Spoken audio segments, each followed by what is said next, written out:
ಆ ಪುಣ್ಯಾತ್ಮ ಸಂವಿಧಾನ ಶಿಲ್ಪಿ Bharat Ratna doctor B R Ambedkar ಏನಾರ ನಮ್ಮ ದೇಶದಲ್ಲಿ 19 ಕ್ಲಾಸ್ 1 ಕ್ಲಾಸ್ ಅಂತೇಳಿ ಸಂವಿಧಾನದ ಒಂದು ವಿಧಿ ಅದ. ಆ ವಿಧಿ ಪ್ರಕಾರ ನಾವು ಮಾತಾಡಕತ್ತೀವಿ, ಕೇಳಾಕತ್ತೀವಿ. ಇಲ್ಲಾದ್ರೆ ಯಾವ್ದಾರ ಒಂದು ಕೇಸ್ ಹಾಕಿ ನಾವು ಒಳಗೆ ಹಾಕಿ ಬಿಡ್ತಿದ್ರು, ಹೌದಿಲ್ಲ? ಅದಕ್ಕ ನನಗೇನ್ ಅನ್ನಿಸ್ತದ, ಇವತ್ತು ನಿಮ್ಮನ್ನೆಲ್ಲ ನೋಡಿ ಬಹಳ ಖುಷಿ ಅನಿಸ್ತದ. ಡಾಕ್ಟರ್ ಬಿ ಆರ್ ಅಂಬೇಡ್ಕರ್ ಏನ್ ಹೇಳ್ಯಾರಂದ್ರ, ನಾಳೆ ಇವರೆಲ್ಲ ರಾಜಕಾರಣಿಗಳು ನಮ್ಮ ಸವಲತ್ತನ್ನ ನಮ್ಮ ಅಧಿಕಾರವನ್ನು ಕಸ್ಕೊಳ್ತಾರ, ಅವಾಗ ಸಂಘಟನೆ ಬೇಕಾಗ್ತದ ಅಂತ ಹೇಳಿದ ಮಾತಿದು. ನಿಮ್ಮನ್ನ ಗುತ್ತಿಗೆದಾರನ್ನ ಇವತ್ತು ನೋಡಿದ್ರೆ ಬಹಳ ಖುಷಿ ಅನಿಸ್ತದ. ಮೊದಲು ನಿಮ್ಮಲ್ಲಿ ಸಂಘಟನೆ ಇರಲಿಲ್ಲ ಅಧ್ಯಕ್ಷರೇ, ಆದ್ರೆ ನಿಮ್ಮ ನೇತೃತ್ವವಾಗಿ ಸಂಘಟನೆ ನೋಡಿದ್ರೆ ಬಹಳ ಖುಷಿ ಅನಿಸ್ತದ. ನಮ್ಮೆಲ್ಲ ರೈತ ಸಂಘಟನೆ ಪರವಾಗಿ ನಾನ್ ನಿಮ್ಗೆ ಒಂದು ಮಾತು ಕೊಡ್ತೀನಿ. ಈ ಖಾಸಗೀಕರಣ ಅವ್ರು ತೆಗಿತಾರ ಬಿಡ್ತಾರ ಅದನ್ನ ತಿಳಿಯಕ್ ಹೋಗ್ಬೇಡ್ರಿ. ತೆಗಿತಕ್ಕ ನಾವಂತರೂ ಬಿಡು ಮಕ್ಕಳಲ್ಲ, ನಾವು ಬಿಡುದಿಲ್ಲ. ರೈತ ಸಂಘದವ್ರ ಕೈ ಹಾಕಿದ್ರೆ ಎಂದೂ ಬಿಡುದಿಲ್ಲ. ರಮೇಶ್ ಸರ್ಗೆ ನಾವು ಮಾತು ಕೊಡ್ತೀವಿ, ಇದೆಲ್ಲ ಜೀವನ ಪರ್ಯಂತ ಗುತ್ತಿಗೆದಾರಿಗೆ ಏನಾದ್ರೂ ತೊಂದರೆ ಆದ್ರೆ ತ್ರಾಸ ಆದ್ರ ನಿಮ್ಮ ಜೊತೆ ಕರ್ನಾಟಕ ರಾಜ್ಯ ರೈತ ಸಂಘ ಅಸೋಸಿಯೇಷನ್ ಇರ್ತದ. 31 ಜಿಲ್ಲೆಗಳ ಸಂಘಟನೆ ಕಾರ್ಯಕರ್ತರು, ಜಿಲ್ಲಾ ಮುಖಂಡರು, ರಾಜ್ಯ ಮುಖಂಡರು, ಪ್ರತಿಯೊಬ್ಬರು ಕಾರ್ಯಕರ್ತರು ನಿಮ್ಮ ಜೊತೆ ಇರ್ತಾರ.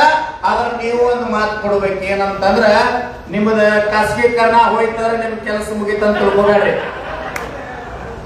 ಕರ್ನಾಟಕದೊಳಗ ರೈತರಿಗೆ ಏನಾದ್ರೂ ಅನ್ಯಾಯ ಆದ್ರ ರಮೇಶ್ ಸರ್ ನೇತೃತ್ವದೊಳಗ, ನಮ್ಮ ಕಾರ್ಯದರ್ಶಿಯವರ ನೇತೃತ್ವದೊಳಗ ನೀವೆಲ್ಲರೂ ನಮ್ಮ ರೈತ ಸಂಘದ ಜೊತೆ ಜೀವನ ಪರ್ಯಂತ ಇರ್ಬೇಕು.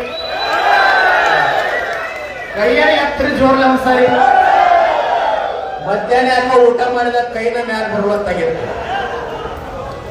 ಒಂದು ಮಾತೇ ನನ್ನ ಮಾತು ಮುಗಿಸ್ತೀನಿ. ಎಲ್ಲ ಗೆಲುವಾಗ್ಯದ. 27ಕ್ಕೆ ಏನಾಗ್ತದ, ರಮೇಶ್ ಸರ್ ನಮ್ಮ ಚುನಾವ್ ಪೂಜಾರಿ ಅವ್ರ ನೇತೃತ್ವದೊಳಗ ಅದರ ಮುಂದೆ ನಿರ್ಧಾರ ಮಾಡು. ನಮ್ಮದೇನದ ಅಂತಂದ್ರ ಸುವರ್ಣಸೌಧ ಬೆಳಗಾವ್ ಹತ್ರ ಹತ್ತರಕ್ಕೆ ಟೋಲ್ ಅಂತ ಬರ್ತದಲ್ಲ, ಮಹಾರಾಷ್ಟ್ರ ಮತ್ತು ಕರ್ನಾಟಕ ಗಡಿ ಭಾಗದ ಗಡಿಯೊಳಗೆ 1 ಲಕ್ಷ ರೈತರನ್ನ ಸೇರಿಸಿ ನಾವು ಈಗಾಗಲೇ ಹೋರಾಟ ಮಾಡೋರಿದ್ದೀವಿ. ನಿಮ್ಮ ಹೋರಾಟ ಸಲುವಾಗಿ ಹಿಂದಾಗ್ಯದ. ಆದ್ರೆ 27ಕ್ಕೆ ಏನಾರೆ ಮಾತುಕತೆ ಒಳಗೆ ವ್ಯತ್ಯಾಸ ಆಯ್ತು ಅಂತಂದ್ರ ದೆಹಲಿ ಮಾದರಿ ಒಳಗ 10 ಒಳಗೆ ಹೋರಾಟ ಆಗೇ ಆಗ್ತದೆ, 100% ಆಗ್ತದ. ಒಂದು ಮಾತೇ ನಾನು ಮಾತು ಮುಗಿಸ್ತೀನಿ. ಇವರೆಲ್ಲ ರಾಜಕಾರಣಿಗಳು ಹೆಂಗದಾರ ಅಂತಂದ್ರ, ಒಂದು ಊರಾಗ ರಮೇಶ್ ಸರ್ ಸ್ವಲ್ಪ ಇದನ್ನ ಕೇಳ್ಕೊರಿ, ಅರ್ಥ ಆಕೈತಿ. ಒಂದ್ ಊರಾಗ ಏನಾಗಿತ್ತು, ಮಧ್ಯರಾತ್ರಿ ಹುಲಿ ಬಂದಿತ್ತು. ಊರೊಳಗೆ ಬಹಳ ದೊಡ್ಡ ಶ್ರೀಮಂತ ಗೌಡ ಅಂತಿದ್ದ. ಅವ್ನು ಬಂದೂಕ್ ಪರ್ಮಿಷನ್ ಇತ್ತು, ಮನೆಯೊಳಗೆ ಹಾಕಿದ್ದ. ಆದ್ರೆ 20 ವರ್ಷ ಪರ್ಮಿಷನ್ ಇದ್ರು ಸಹಿತ ಒಂದು ಇಲಿ ಸಹಿತ ಅವ್ರು ಬಂದಿರ್ಲಿಲ್ಲ. ಮನೆಗೆ ಹೋದ, ಹೆಂಡತಿಗೆ ಹೇಳಿದವ. ಏನ್ ಹೇಳ್ದ ಅಂದ್ರೆ, ಊರೊಳಗೆ ಹುಲಿ ಬಂದ್ರೆ ಎಲ್ಲ ಭಯ ಪಡ್ಲಿಕ್ಕತ್ತಾರ, ಬಂದೂಕ್ ತಗತ್ತಾ ಹುಲಿಗ್ ಬಂದು ಬರ್ತೀನಿ ಅಂದ.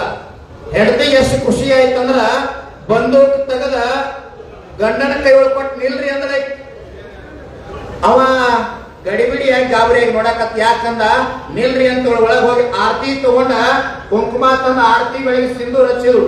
ಹುಲಿ ಬಂದು ಬರೀ ನೀವು ಬರೋ ಮಠ ನಾ ಮೃಷ್ಟಾನ್ನ ಅಡಿಗೆ ಮಾಡ್ತೀನಿ, ನಾವು ನೀವು ಕೂಡ ಊಟ ಮಾಡೋಣ್ರಿ ಅಂದಳು. ಒಂದ್ 2-3 ತಾಸು ತಾಯಿ ಅಡಿಗೆ ಮನೆಯಾಗ ಹೋಗಿ ರಮೇಶ್ ಸರ್ ಅಡಿಗೆ ಮಾಡಿದ್ರು. ಹೋಳಿಗೆ, ಹಾಲು, ತುಪ್ಪ ಏನ್ ಬೇಕೆಲ್ಲ ಮೃಷ್ಟಾನ್ನ ರೆಡಿ ಮಾಡಿದ್ರು. ಬಹಳ ದೊಡ್ಡ ಮನೆಯವರು. ತಾಯಿ ಅಡಿಗೆ ಮನೆಯಿಂದ ಗಂಡ ಬರೋ ದಾರಿ ಕಾಯ್ಬೇಕಂತೇಳಿ ದ್ವಾರ ಬಾಗಿಲಿಗೆ ಬರ್ತಾಳ. ಇವ ಹುಲಿ ಕೊಲ್ಲಾಕ್ ಹೋಗೇ ಇಲ್ಲವ, ಹೆಗಲಿಗೆ ಬಂದು ಹಾಕೊಂಡು ದ್ವಾರ ಬಾಗಿಲ್ದಾಗ ನಿಂತಿದ್ದ. ಅವಾಗ ಅಧ್ಯಕ್ಷರ ಏನಂದ್ರ ಹೆಂಡತಿ, ಅಲ್ರಿ ಹುಲಿ ಕೊಲ್ಲಾಕ್ ಹೊಟ್ಟಿಲ್ಲ, ಯಾಕೆ ಹುಲಿ ಕೊಲ್ಲಾಕ್ ಹೋಗ್ಲಿಲ್ರಿ ಅಂತಂದಾಗ ಒಂದ ಹುಲಿ ಏನೋ ಧೈರ್ಯದಿಂದ ಕೊಲ್ಲಬೇಕಂತ ಹೊಂಟಿದ್ದೆ. ಆದ್ರೆ ಎದರ ಮನೆ ನಾಯಿ ನನ್ನ ಕೆಕ್ಕರಿಸಿ ನೋಡಕತ್ತಾರ ಹೋಗಿಲ್ಲ. ಅಧ್ಯಕ್ಷರ ನಾಯಿಗಳು ನಮ್ಮ ರಾಜ್ಯದಾಗ ಬಹಳ ಬರ್ತಾವ. ಆದ್ರ ಹುಲಿ ಹಂಗ ರೈತರು ಗುತ್ತಿಗೆದಾರ ಗಟ್ಟಿ ಆದ್ರೆ ಕಂಪನಿಗಳೆಲ್ಲ ಹೊರಗೆ. ನೀವು ಮೊದಲು ಗಟ್ಟಿ ಆಗಬೇಕು. ನಮ್ಮ ಒಂದು ಸಣ್ಣ ಮಾತು ಹೇಳ್ತೀನಿ. ಬೆಳಗಾವಿ ಜಿಲ್ಲಾ ರಾಜಕಾರಣ ನಿಮಗೆಲ್ಲ ಗೊತ್ತದ.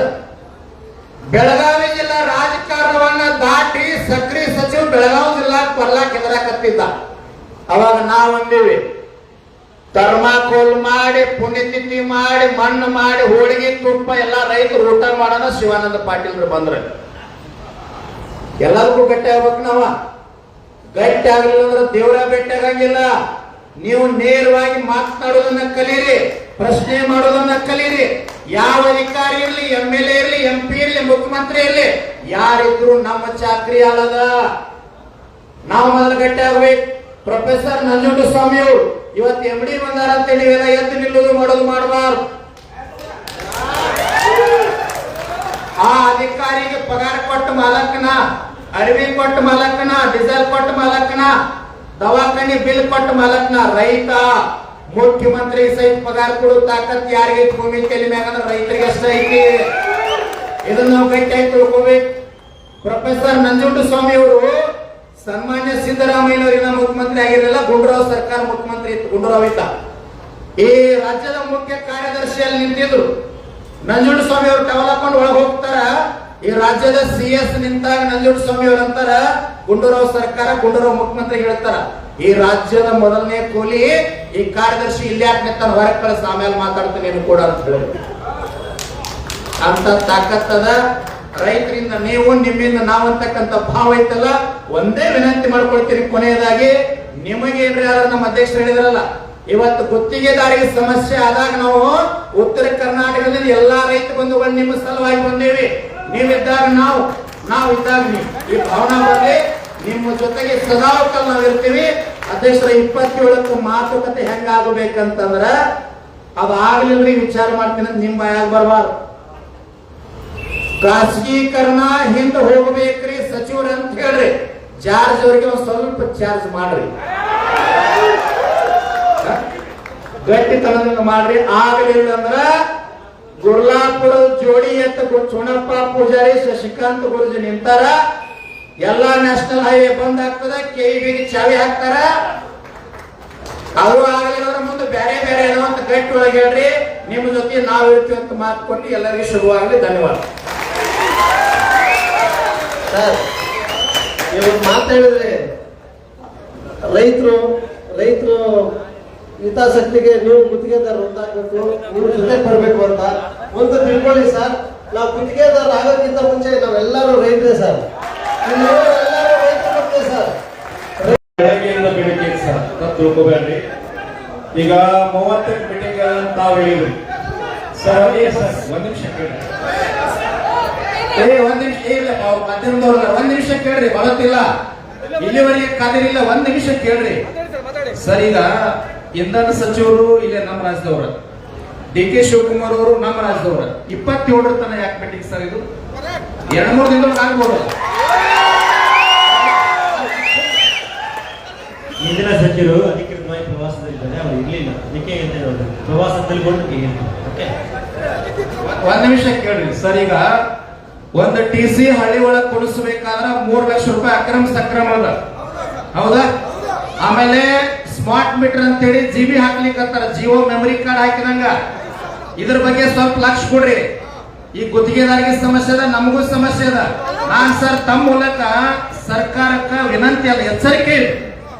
ಕರ್ನಾಟಕ ರಾಜ್ಯ ರೈತ ಸಂಘ, ಹಸಿರು ಸೇನೆ, ಚುನಪ್ಪ ಪೂಜಾರಿ ಅವ್ರ ನೇತೃತ್ವದೊಳಗ, ಗುತ್ತಿಗೆದಾರ ಅಧ್ಯಕ್ಷರಾಗಿರ್ತಕ್ಕಂಥ ರಮೇಶ್ ಸರ್ ನೇತೃತ್ವದೊಳಗ 27ಕ್ಕೆ ಮೀಟಿಂಗ್ ಆದ. ಖಾಸಗೀಕರಣ ಹಿಂಪಡಿದೆ ಇದ್ರೆ 29ನೇ ತಾರೀಕು ಇಡೀ ರಾಜ್ಯ ಹೆದ್ದಾರಿಗಳನ್ನ ಬಂದ್ ಮಾಡಿ ರಾಜ್ಯ ಬಂದ್ ಮಾಡಿ.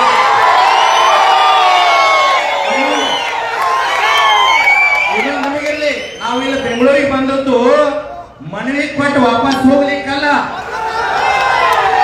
ಟಾಟಾ ಕಂಪನಿ ಏನಾದ್ರೂ ನಮ್ಮ ರಾಜ್ಯದೊಳಗೆ ಬಂದ್ರೆ ಸಂಪೂರ್ಣ KEB ಚಾವಿ ಹಾಕ್ತಾರ.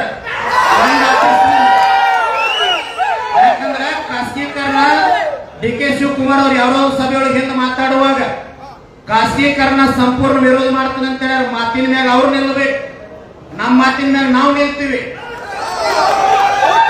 ಹೌದಾ? ನಾವೇನು ಸುಮ್ಮನೆ ಹೇಳಿ ಹೋಗಂಗಿಲ್ಲ ಸರ್. ನೀವೊಂದು ತಾಲೂಕಿನ ಗುತ್ತಿಗೆದಾರರು 3 ಜನ ಅದಿರಿಲ್ಲ, ನಮ್ಮ ರೈತ ಸಂಘ ಒಂದು ತಾಲೂಕಿಗೆ 10,000 ಮಂದಿ ಅದಾರ. ಸಂಪೂರ್ಣ ರಾಜ್ಯ ಬಂದ್ ಆಗ್ತದ, ರಾಜ್ಯ ಹೆದ್ದಾರಿ ಬಂದ್ ಆಗ್ತದ. ಟಾಟಾ ಕಂಪನಿ ಅಲ್ಲ, ಯಾವ ಕಂಪನಿನೂ ಸಂಬಂಧ ಇಲ್ಲ. ನಮ್ಮ ರಾಜ್ಯದೊಳಗ ಗುತ್ತಿಗೆದಾರರು ರೈತ ಸಂಘ ಜೀವಂತ ಇರೋ ಮಠ ಯಾರು ಬಂದ್ರು ಖಾಸಗೀಕರಣ ಇದನ್ನೊಂದು ವಿಷಯ ಸರ್ಕಾರ ಗಮನಕ್ಕೆ ಸೂಕ್ಷ್ಮವಾಗಿ ತಿಳಿಸ್ಬೇಕಂತೇಳಿ ರೈತ ಸಂಘದ ಪರವಾಗಿ, ಗುತ್ತಿಗೆದಾರರ ಪರವಾಗಿ ತಮ್ಗೆ ವಿನಂತಿ ಮಾಡ್ಕೊಳ್ತೀನಿ.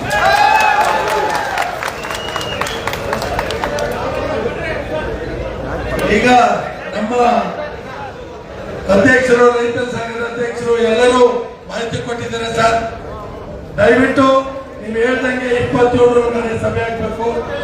ಆ ಸಭೆಯಲ್ಲಿ ಯಾಕಂದ್ರೆ ನಮ್ಗೆ positive negative whatever it may be result ಬಂದ್ಬಿಡ್ಬೇಕು. ಎಸ್ ಆರ್ ನೋ, ಎಸ್ ಅಂದ್ರೆ ಏನು, ನೋ ಅಂದ್ರೆ ಏನು ನಾವು ಡಿಸೈಡ್ ಮಾಡ್ಕೋತೀವಿ. ದಯವಿಟ್ಟು